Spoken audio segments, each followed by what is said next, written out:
Oh, and just like that, I hit record, and my voice goes out to the world. Welcome to the Pinball Party Podcast. My name is Jason. With me is all of you.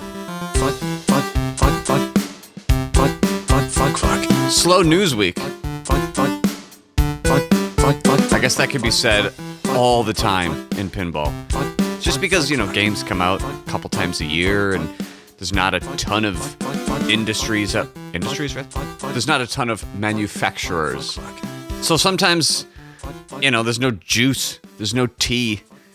But I did join Wormhole Pinball's recent podcast. You can go check that out at Wormhole Pinball YouTube channel or Facebook, or they have a podcast feed as well. Jamie, that was a great conversation. Thanks for inviting me on. So I did do a little bit of pinball. Go check out Wormhole Pinball. And I think the episode, it's 30, episode 30. And it just says like Jason from the Pinball Party or something like that. So if you're not sick of listening to me, which I am, go check that out at Wormhole Pinball. Well, it is Thursday, June 6th, a fine morning, 7:45 a.m., coffee time. I figured, let's hit record. I've been struggling with what do we talk about? No new games, rumors. It's one of those times where it's just kind of a lull. Definitely a summer lull in pinball, but that's per usual. So what we're gonna do in this unplanned episode is we're gonna fill it in ourselves. That's what she said. Again, it's too easy. Yeah, that's what. Yeah. All right. We are going to go to knapparcade.com, Knapp Arcade, Jason Knapp, and he's going to make part of this episode for us. Let's see what's in the noobs. And I haven't been paying attention for about a week.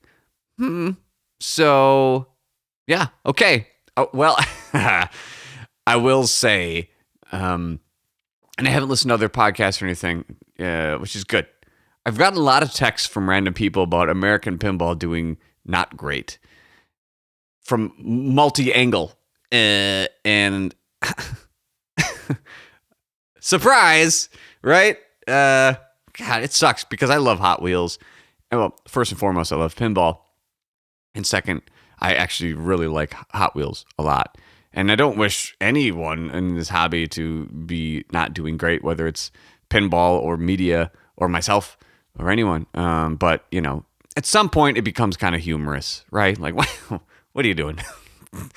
So I'm scrolling down to the old What's Next for American Pinball in the old Knapp Arcade. And yeah, Cuphead, right? Cuphead is awesome Steamboat Willie style animation video game, full stop. Should it be in pinball? If pinball was as popular as like video games or even came close, sure. And I applaud the get of like, that is a really cool idea. But even I think if Stern made Cuphead, I don't know how well it would do. It doesn't matter. It's not a knock against American pinball and like their license choice.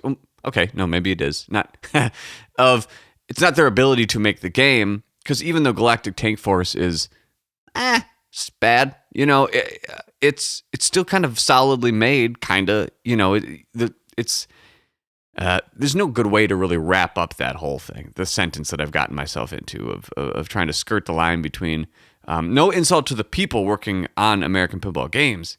God damn, some of them are so beautiful and solid as a rock, but it's just the trajectory lately from GTF to barbecue to the persistent news of, are they going to sell? Are they not going to sell? What's Aimtron doing? Are they going to sell? Are they going to IPO? And all, yeah. So that's what American pinball's up to. Same as always. Let's see. Iconic pinball location moms, capital MOMs, Organic finds a new home. Planetary Pinball shares details. Can I skip that? Thank you. Not because anything against them or throwing shade, to use a newer vernacular, but it just doesn't. I have no commentary.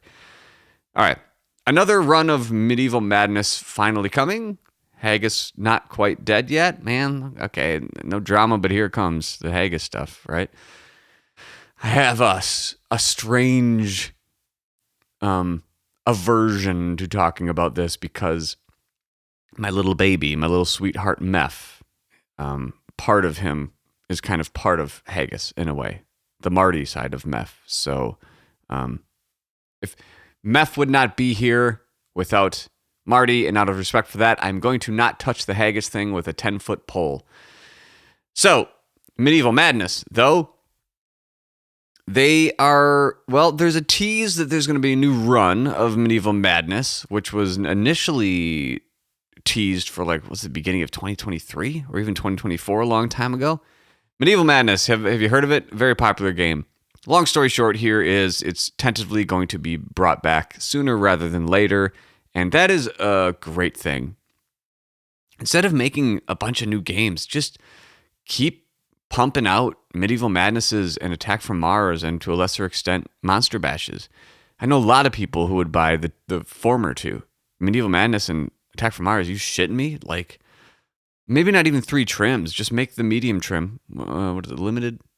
Special edition? The wider color DMD? It's a no-brainer.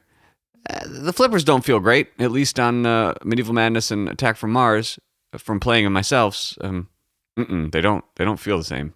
They for sure don't. Monster Bash, I haven't really noticed much of a difference.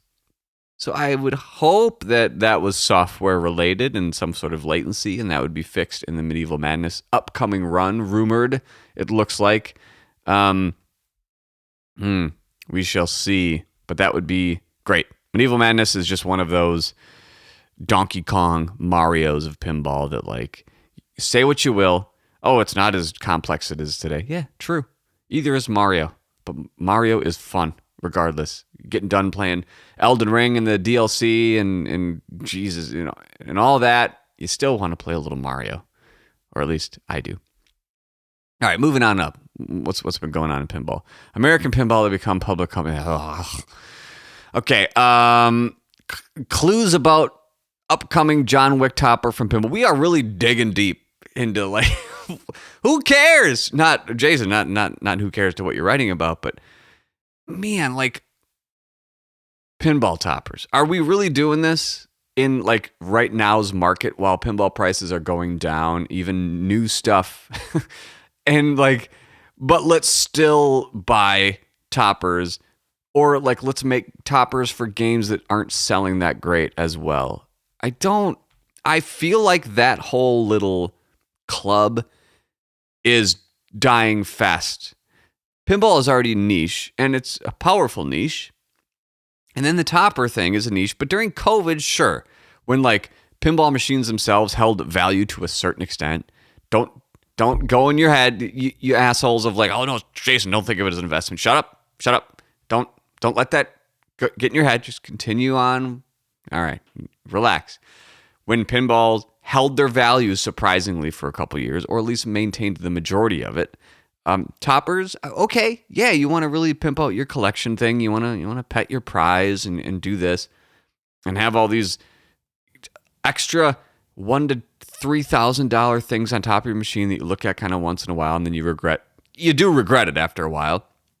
Or only a couple of your machines have it, so then you have to have more toppers. You can get super neurotic there, and then you can go listen to podcasts and then tell them how to do their job because you seem you're a huge fan and you're too deep in it, and you start regretting all the money you have into it, so you're trying to find joy elsewhere, and then you find joy from bringing other people down because you have a lot of money and you're white, and you assume because you can afford a pinball machine that your opinion matters to someone else because you have more money, and yeah, we can go down that road.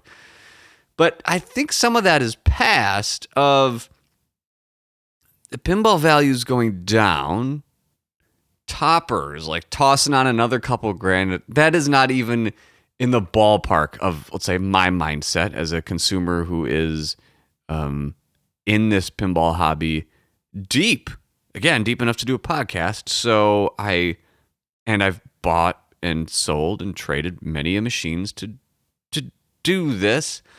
I've owned two toppers. One was the Stranger Things topper because it just came with the game. I didn't buy it separately. I was like, okay. And then I sold it immediately within 2 hours. Got it home. Great. Sold it. Second one was The Walking Dead. And that was the only one that I was like, I want that topper. Because I had a Walking Dead premium, the whole fish tank vibe was there. And the topper was from someone somewhat local. Knew him, good deal. Not a steal, but a good deal, So I was like, why not? Let's be an asshole for a bit and buy a topper. I'll be one of those guys. I got it. And within a day, I was like, what the hell did I do? Why? What's wrong with me? And it brought not even close to the amount of joy that it cost. So I sold it. Now, toppers for like Foo Fighters was the last kind of... Well, okay. No, let's take the most popular game. Godzilla. Topper comes out. Hilarious, right? The making fun of that topper was the best. Where someone had that like shitty toy and like a Kleenex coming out of his mouth. To me, that is worth way more money than the topper that actually came out. I actually like the topper that came out. Don't get me wrong. But the price to all this is the crux. Same with pinball. Like if that Godzilla topper was like $300, fuck yeah.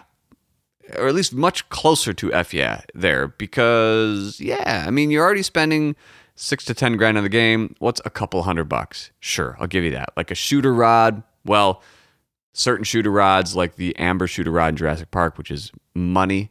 Yes, a couple $100 for something that actually just seems right. Yeah, when it's not forced. So the money for a topper should be a very accessory price, but as much as I love Foo Fighters, and as much as impressive as that topper is, for $2,000, are you effing kidding me? What is happening? Why? Don't do that. Don't make mistakes with your money. Or, hey, actually, I'm not trying to tell you what to do. I'm telling myself, don't make mistakes with your money. So I don't. And to see, like, John Wick, to like, oh, hey, topper news coming. Who? Show me who is buying these, aside from a couple of the LE people, and even that is niche. So the two people that bought John Wick LEs who just lost $4,000, mistake. Of those two people, one of the two people will buy a topper, and no one will care. So we're going to make all these toppers. We're going to sell one total, and we're spending how much money on R&D, manufacturing, scheduling, creation, shipping, me talking about it. In the grand scheme of life, before AI takes over, from the dawn of time, Big Bang, God, pick your poison, to now, this is happening. We're making a John Wick topper for a pinball machine. So when aliens in the quadrillion years in the future look back, and this is just a little, some little asshole like myself doing research on Earth's history will notice this and be like, what the fuck? And they'll show their friend like, lol, look at what the humans did in 2024. And if right now the news cycle is like 24 hours, then it'll be like 10 seconds. So for like 10 seconds in this, it's worth it, right? In 10 seconds in the severely distant future, some aliens or future AI will look back at this and be like, that's fucking hilarious. And then they'll move on. So is that worth what we're doing? I don't know, maybe. If I look at it from that context, humor for future sentient beings, worth it. Okay, Topper Day Part 2. God damn it. Details on Stern's upcoming Jaws topper. At least this one may be slightly more popular than John Wick, but as someone who has owned Jaws and then sold it, and my God, the market, it's not really that popular, and not a lot of people love it, including myself. I liked it a little bit quick, and then like it's a solid game, but it's, I think the heydays of like, oh my God, these things are the second best thing of all time. Nah. All right, let's look at this. Yeah, he's also talking about how he doesn't own toppers. Okay, keep telling myself that drop ceilings in my basement are too low for toppers. Okay, Julian Hamill is back, this time with analysis of the code and Stern's Pinball Jaws. All right, so we're getting this from code in, a little deep code. So beyond the fact that the topper is a billboard that is lighting and that it can be set to work in attract mode, the code doesn't provide a lot of information.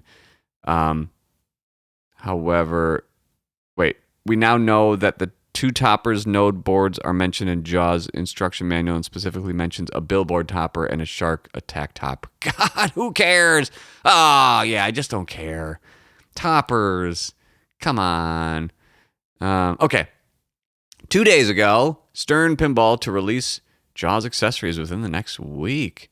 I have it on very good authority that Stern Pinball is scheduled to reveal its official topper, singular, and other accessories for Jaws Pinball within the next week. Well, that's pretty exciting. And I mean that. Like, at least it's very close to release this time. Where Foo Fighters, man, you should have... I mean, Expression Lights, incredible. Should have done it much sooner. Yeah, despite the mention of 2 node boards for the game that is previous post, let's just skip all that. It'll be one topper. It'll be simpler than the Black Knight Sword of Rage and Foo Fighters options. Official accessories to be released same time as the topper. Okay. And he notes, it's interesting that the Jaws topper has somehow passed the Venom topper in release order. Is it? I mean, sure, but that game, it's Venom. So, again, they'll sell one, just like the John Wick. Jaws, at least, is by Keith Elwin, and at least has that going for it. All right. Just 24 hours ago, Dutch Pinball exclusive teases upcoming Alice in Wonderland Pinball. All right. This morning, Dutch Pinballs officially confirmed the first title from its new subsidiary Dutch Pinball exclusive DPX will be based upon the paper pinball mock-up that John Popadiuk created at his failed company Zidware, Alice in Wonderland. Despite Popadiuk's inability to bring any games to market with Zidware, many people fell in love with the black and white art that renowned pinball artist Zombie Yeti created for the original mock-up. Melvin Brower Williams, is that how you pronounce it, took the game's original paper layout and created a playable game out of it. DPX stated it will reveal the game during the third quarter of this year. Okay, here's the quote. It is with great pleasure and excitement that we officially announce our new title from DPX, Alice's Adventures in Wonderland. For some time now, rumors have been circulating, but we can confirm that this highly anticipated game is indeed Alice's Adventures in Wonderland. Some may be familiar with the original concept designed by John Popadiuk, initially named Alice in Wonderland. Okay, so they took it from Alice in Wonderland to Alice's Adventures in Wonderland. Okay. This game has evolved from a paper concept into an extraordinary pinball machine. It features hand-sculpted playfield plastics as opposed to machine-sculpted, so that means I'll buy, right? God, who cares? Richly colored playfields, laser-finished ball guides. Yeah. I prefer when lasers finish my ball guides. I don't know about you, so this guy's talking my language. Or girl. And a stunning interactive sculpted topper. God fucking damn it. Jesus. Okay, we offer not just a pinball machine, but a piece of art for your home. That I buy, actually. Yeah, so it's designed and engineered by Melvin Brewer. Apologies if I'm getting that name wrong. Williams. More information will be revealed in the coming months. Join Alice on her wonderful adventure and see how deep the rabbit hole goes. Fuck yeah, dude. While we are not accepting orders of deposit this time, you can contact your preferred distributor to be added to the wait list. Okay, so I hope... Oh, no, I know. Wait, Dutch Pinball? Yeah, flipping out, you handling that shit? Because if you're going to reach out to your preferred distributor, I know who I'm going to reach out to. When I buy my pinball shit, I buy from Flippin' Out. From toppers, sharp blades, dreamy outs, I've got it figured out. Flippin' out, figured out. When I think of pinball, I think flippin' out. Flippin' out, figured out. When I buy from Flippin' Out. Buy. Flippin' Bird Pinball, run by Zach and his numerous family affiliates. Order, buy. Trade in, get good deals, get free shipping, deal with people who don't suck balls, and all that good stuff. And specifically on Alice in Wonderland, God. For me, this is one of the most exciting themes in pinball that since I've gotten into it, like buying and doing the stupid crazy stuff. One of the most, in the top 5, for sure, themes. Very much partially due to the inspiration in The Matrix quite a bit of Alice in Wonderland. It's the even though it's obvious, just to say it because I want to say it. Alice in Wonderland is just a practice in life outside of this physical realm of just like day-to-day expectations. It's a mind-bending, expand your perception of reality. And I love that. That's my shit. And that's a lot of yours. And that's awesome. So that it's going to be a pinball theme is bananas awesome. I have a white rabbit tattoo on my arm. So maybe, again, that would be like, well, okay. I like it enough to be... I like it enough to permanently alter my human body, which is... it's weird to say that. You know what they say? And it sucks. I shouldn't say it. And I think about it sometimes. When I first got my first tattoo, the tattoo artist or someone's like, just kind of a warning. There is some people who like regret a tattoo so much that they like, it's like psychologically they can't stop like thinking about it or scratching, and they want to rip their skin off. And like, okay, fuck me, Jesus, man. Like, so sometimes that creeps in my head of like, oh my God, am I going to give myself an anxiety attack because of what I've done to my body in the tattoo? I don't. Side tangent, but yeah, Alice in Wonderland, and by Dutch Pinball. That's I would rather it from them than, let's say, American Pinball. So that's cool. John Papaduke designed. I mean, okay, say what you will, but I'll just say that's still got some positive parts to it. I'm very excited to see where this goes. The art alone, incredible. The theme. So yes, pinball sells better in very popular licensed themes. Yes. That being said, this is one of the most exciting themes to me, for sure. And looking at the paper playfield, when you look at it, it's got the vibe, man. Aside from the art, the kind of curvy, spirally, it really looks cool. So please contact Flippin' Bird Pinball to get on the super advanced wait list. Wonder how these are going to be priced. What are they going to do? Man, this screams boutique to me, but like the correct boutique. Not like the shitty boutique. Not like, I know that barbecue is just, it's not a boutique, but like that's like what. This is a little more, yeah. Anyway, I'm very excited for Alice in Wonderland, and for everyone else who is excited as well. I feel you.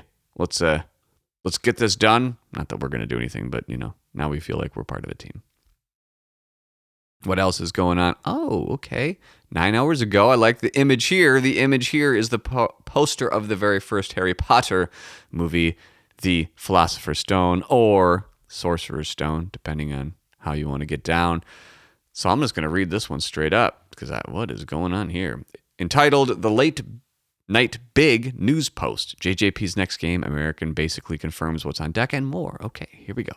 Well, Jason Knapp, this is coming from him. I'm just reading it. Thanks, Jason Knapp. Go check out knapparcade.com. This is where all this is coming from. I'm just stealing his shit. Well, I was about to go to bed, and all of a sudden I stumbled across a ton of cool pinball news, so I'll stay up a bit longer to share with everyone. I appreciate it, because you're helping this podcast happen. First up, we have Jersey Jack Pinball. I just spoke with one of the most knowledgeable pinball people I know, and according to what they told me, Jersey Jack Pinball's next game is indeed Harry Potter. Oh, God, that's so good. It's been rumored that JJP has the theme locked up for a long time now. However, since Joe Kamikawa spilled the beans many months ago, this confirmation that I just received jibes?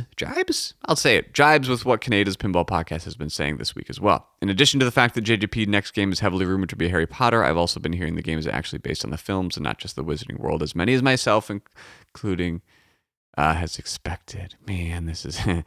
there's things I know that I'm just not saying here, but some of these things are lining up.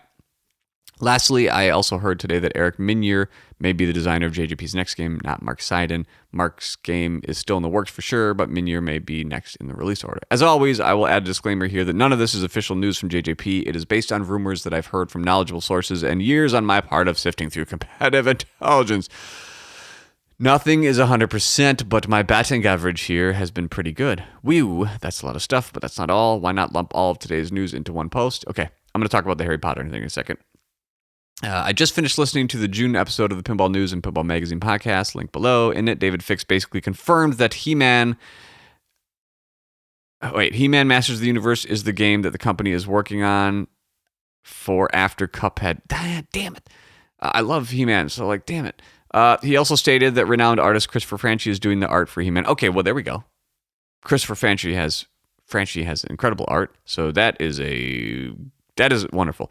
It's hard for me to explain how I got that from this interview, but trust me, I'm 100% positive now. Okay. David Fix also stated that the layout for Barrio's Barbecue Challenge will be used as a white label game for other theme. Okay. He's got to get some sleep. All right. Harry Potter. So, what do I know that I can not burn bridges? That'd be that would line up. Let me just say that I'll use very vague terms as well. From reliable sources that I know, I do know that the game that he is referencing, whether it's the next game or the one that's like it's either Matrix or Harry Potter, I do know that it is a multi-film game. And that is from just like he's saying, I'll just double down on a very reliable source. So in my head and sometimes verbiage, Harry Potter or Matrix is kind of what fits the bill of some of these things. Yeah. And with that, Joe Kamikow kind of spoiling the like, hey, they do have it and all that prior, that lines up as well with some of this. Yeah. That is what this hobby needs, is an injection of a theme like this, where, Stern's marketing of like bringing in, what's the guy's name? Ralph Retrowell? People like that, outside of the industry of who have a lot of followers and all that and spend time. And side note, I don't spend time doing the social media stuff like I should, I guess, to grow this, because I hate social media and I hate it. Ugh. So if anyone ever wants to help, I guess, with the pinball party, social media, and like grow this more and do stuff, sure. I'm not going to do it because I hate it. I gotta divvy out things, delegate. But anyway, Stern's thing of getting all that media outside interest and like, hey, get in outside of pinball, get these influencers for John Wick. Nah. Okay, yeah, the sentiment is good, but Harry Potter will do that. Harry Potter most definitely will bring people outside of the pinball world into the pinball world, just like Star Wars does. Star Wars very much. And Turtles. I have many firsthand experiences of people outside of pinball wanting to get into pinball because of the Teenage Mutant Ninja Turtles theme, where I've told them, like, don't get into pinball in that game. You will hate it. I love the theme, and I think the game, I'm polar. It's a 1 or it's awesome. But Harry Potter fans, including myself, like, it is a fantastic story. It is a fantastic set of movies. It is a fantastic set of books. You add all that up, and for us, pinball, and you give it to the correct company to make it, who will treat it like it should be treated, like a Wizard of Oz or a Hobbit or, flippers and wide body, all that kind of little small stuff aside, JJP destroys it when it comes to theme and World Under Glass in a good way. They give you what you want, and like, as awesome as Stern is, and they have great flipper feel, and they're like the rock and roll pinball. It's obviously great, but there's always a little bit of jank, even in the best. It's a little jank, but it's good jank, but it's a little jank. Now, JJP does have their own things, not to say that they're perfect, but jank is not one of them. It's always like, wow. And then you have to look for the jank and a little bit of stuff. And I think they would know of how expensive this license would be to get. That, all right, let's not fuck around. This is let's give this our all. Let's do it, and it will pay super dividends. Oh my God! If all this is true, and it would line up better than Muppets, that's for sure. Yeah. So going back to it's a good story. It's a good set of movies. It's a good set of books. And yeah, some people are too old and like, oh, Harry Potter too. Okay, I get it. But some of us were in the right age at the right time where it came out. And for me, my introduction into Harry Potter, because I was, man, I mean, I was at least in my late teens, right? I need to actually look when specifically Prisoner of Azkaban. Well, so the film specifically, 2004. So how old was I? I was 21. So, the Sorcerer's Stone, at least from a movie standpoint, was a little like kiddie to me, and I hadn't seen it. I was like, what is that? It's a little bit. But I still I like adventure, I like Star Wars, I like Lord of the Rings. It was adjacent, And that was the time where people would stand in line at like Borders Books and obsess over this and look forward to the next release. So there was at least like a curiosity of like, all right, I will check out what this is. And I saw Prisoner of Azkaban. I mean, my memory is a little shit on this, but I vaguely remember it being my introduction to Harry Potter, full stop. Was not the books. It was Prisoner of Azkaban, the movie. And for those who know the books or the movie, that is where it takes a little more of a mature turn for me in a fantastic way. And I thought it was a great movie. And I think I saw it with my wife. Wait. I didn't know her then. No. I did not know her. But I saw it. That's what we I introduced her to it with Prisoner of Azkaban. Anyway, I saw Prisoner of Azkaban. I was like, okay, that's cool. I went back and watched the first one. And then, the second one, as you do. And yeah, the first one is still very kiddie and like, all right, it's a little cringy, but it very much stayed true to the book. And then the second one and Goblet of Fire, the mullets kind of got me, but the story was good. And when I got to Order of the Phoenix, I remember my wife and I would watch that on repeat in our home theater, the projector, just because it was when I built the first one. And, the cinematography was pretty great in that. And you could see the turn of the story and the pieces starting to fit of where it's going. And and then at that point, I listened to all the audiobooks by Jim Dale while I was painting that summer. I remember very vividly. And the books are great. And with Jim Dale, man, he fucking kills it. So, and I remember getting to, the point of like, all right, I've watched Order of the Phoenix, the movies of Half-Blood Prince and Deathly Hallows were not out. Do I do it? Do I just listen to the books? And yeah, I had to. I had to know what happened because I was like at the edge of my seat.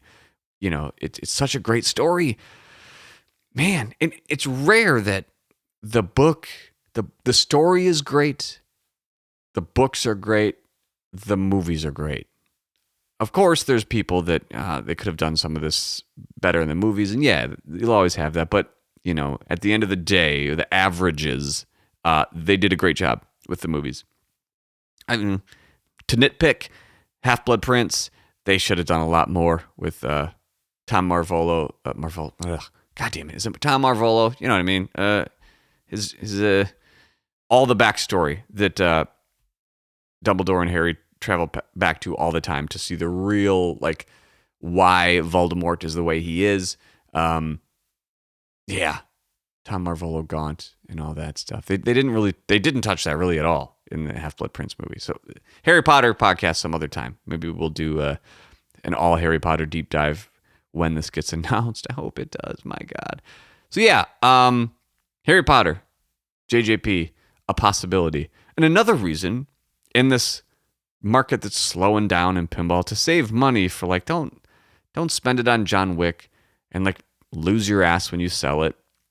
When Harry Potter might come out, or the Metallica remake, much better things to come. And man, Harry Potter, please, JJP, Ken, come on, let's do that, please. All right, since I'm running out of Nap Arcade stuff to talk about, let's take a quick peek at the old pin side, the toxic hellhole of all of this, and see how prices are doing. Oh, people are listing their old Metallicas. Surprise, surprise, right? Okay, prices. Oh man, they're still going down.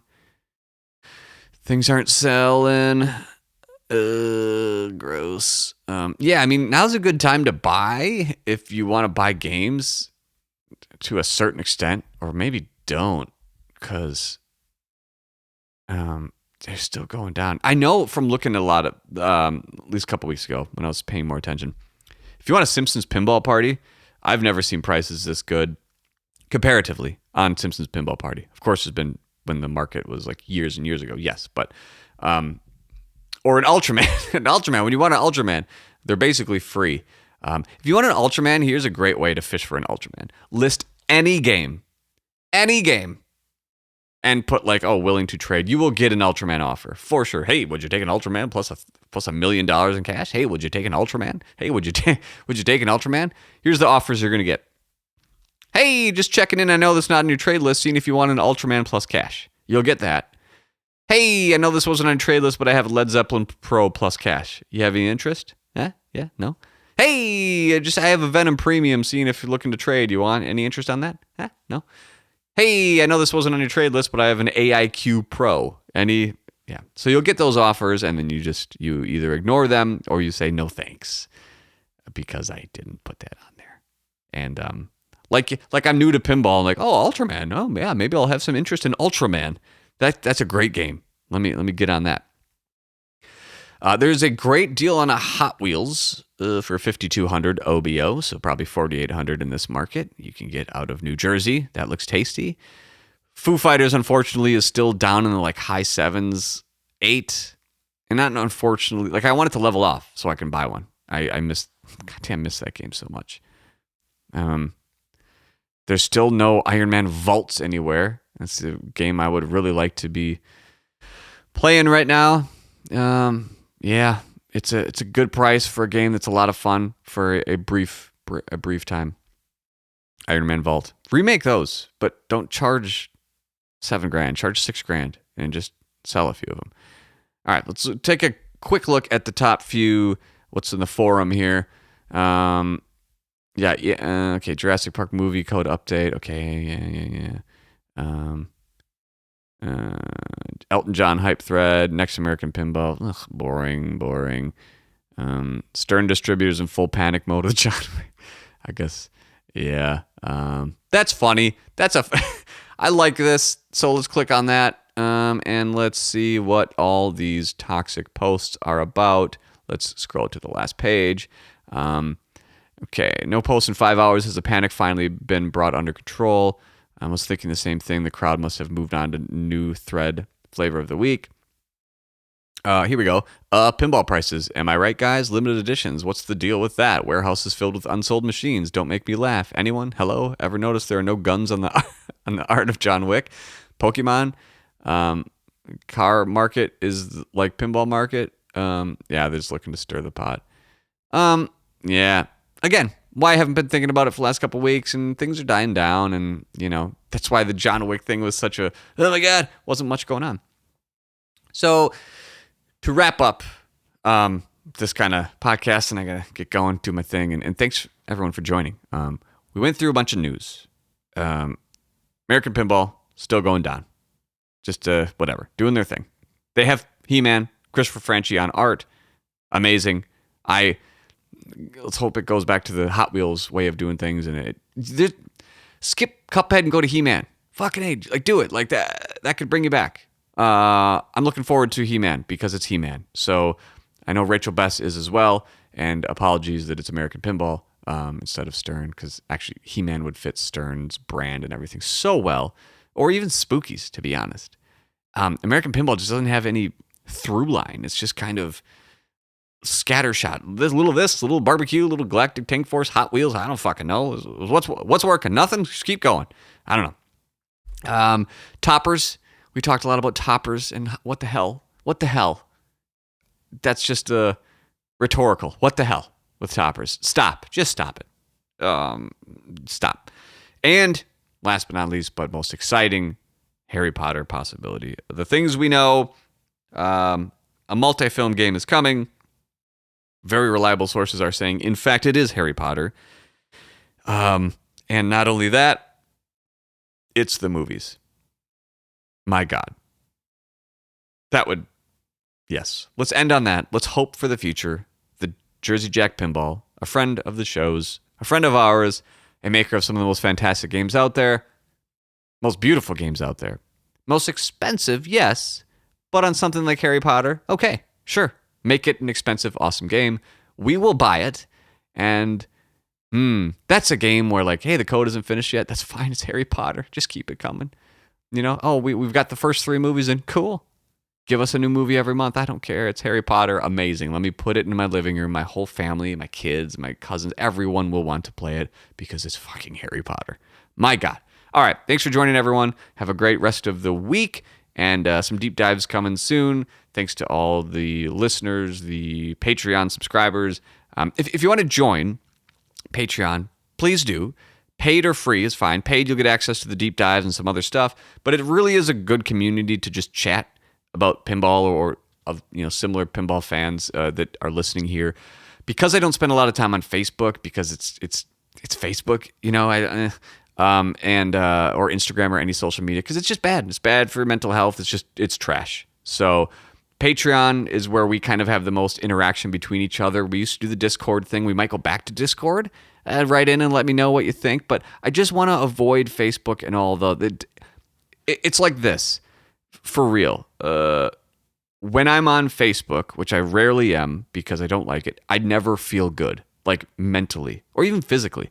I get done with it, whatever it is I'm doing. It doesn't feel good, honestly, for real. I don't like it. Same with Instagram. You get in those scrolling things and you're just like, what am I doing? I don't feel good.